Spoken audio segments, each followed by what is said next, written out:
Hi everybody, here we are outside on this cold day and I'm wearing my warm winter scarf and my gloves to keep me warm, and we're going to read today The Gruffalo's Child, which is a lovely winter book.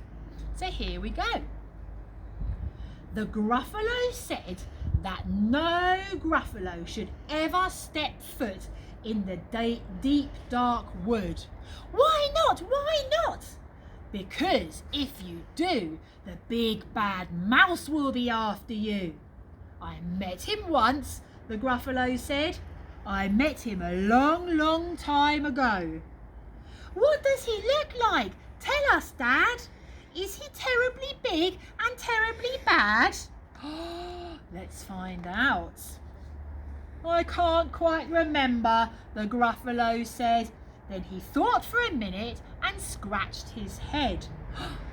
The big bad mouse is terribly strong, and his scaly tail is terribly long. His eyes are like pools of terrible fire, and his terrible whiskers are tougher than wire. That doesn't sound good. One snowy night, when the Gruffalo snored, the Gruffalo's child was feeling bored. The Gruffalo's child was feeling brave, so she tiptoed out of the Gruffalo's cave. The snow fell fast and the wind blew wild. Into the wood went the Gruffalo's child. What has she spotted here? Aha! Oh-ho! A trail in the snow. Whose is this trail and where does it go? A tail poked out of a log piled house.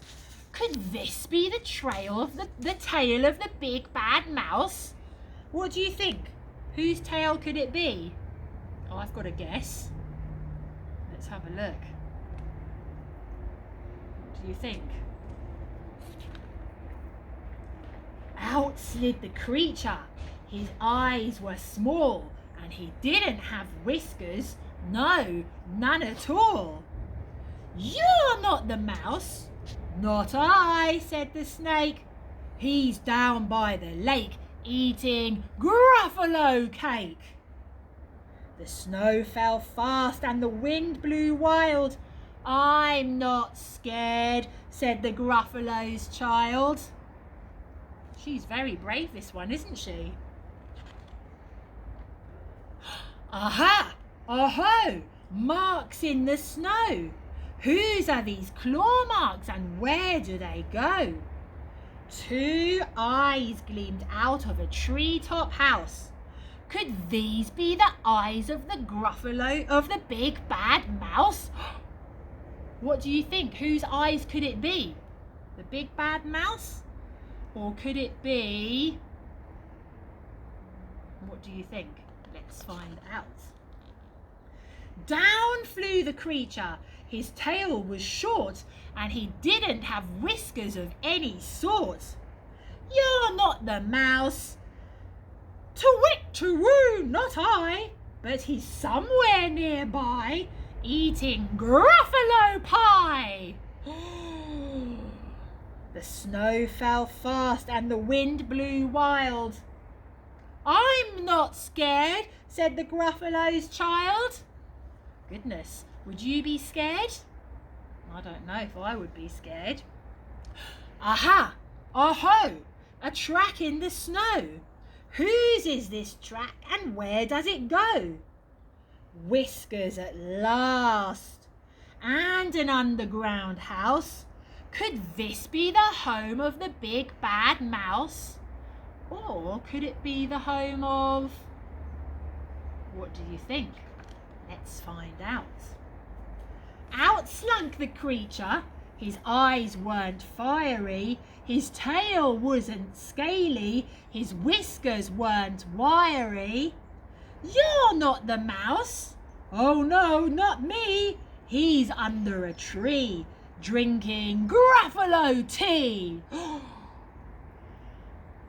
"It's all a trick," said the Gruffalo's child as she sat on a stump where the snow lay piled. "I don't believe in the big bad mouse." She's very brave. Let's find out what's going to happen now. But here comes a little one out of his house. Not so big, not so bad, but a mouse at least. You'll taste good as a midnight feast.